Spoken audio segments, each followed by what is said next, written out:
Cette pièce a été écrite en L'homme est par 40. nature un animal politique. Pour une vitesse de 9 mètres par Ensuite, si ton système c'est l'eau plus le béton.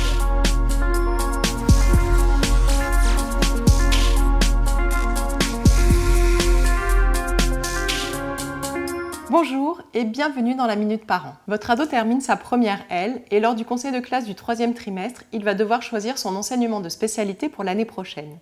Il s'agit d'une option obligatoire qui sera intégrée dans son emploi du temps de terminale et qui comptera pour le bac. En L, il a le choix entre latin ou grec ancien, LV1 renforcé, LV2 renforcé, LV3, maths, art ou encore droit et grands enjeux du monde contemporain. Cet enseignement de spé peut être un plus selon l'orientation que votre ado envisage après le bac. Pour vous aider à y voir un peu plus clair et guider votre ado dans ses choix, nous avons demandé cette semaine conseil à Elodie, professeure de français. Donc pour choisir entre ces enseignements, il va surtout falloir regarder l'orientation qu'envisage votre ado.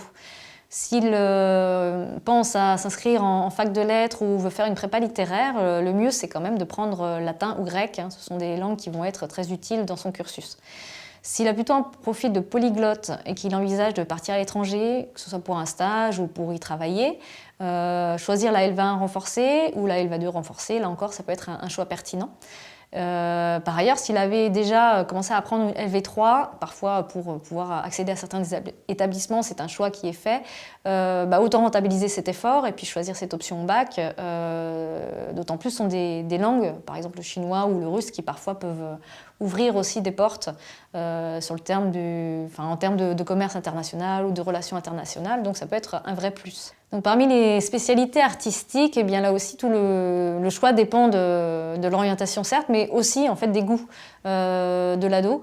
S'il a déjà fait de la danse ou du théâtre ou de la musique en activité extrascolaire, ça peut être pertinent de prendre la même option pour le bac. Et puis s'il pense intégrer une fac d'histoire de l'art ou les beaux-arts ou une école de cinéma, il y a aussi des facs avec une filière art du spectacle. Dans tous ces cas-là, vous pouvez l'inciter à prendre l'option qui correspond. Il y a enfin la fameuse spé maths qui peut être choisie si votre ado était déjà fort en maths et qu'il y a eu peut-être un doute sur l'orientation à un moment. Ça peut lui servir cette spé maths à pouvoir intégrer une école de commerce ensuite, ou alors aussi préparer un concours pour une entrée en IEP, en Institut de sciences politiques, d'études politiques. Et pour ce faire, il y a une autre option qui est envisageable, c'est celle de droit et grands enjeux du monde contemporain, donc pour viser la même fin. Et voilà, vous avez maintenant toutes les informations pour en discuter à tête reposée avec votre ado.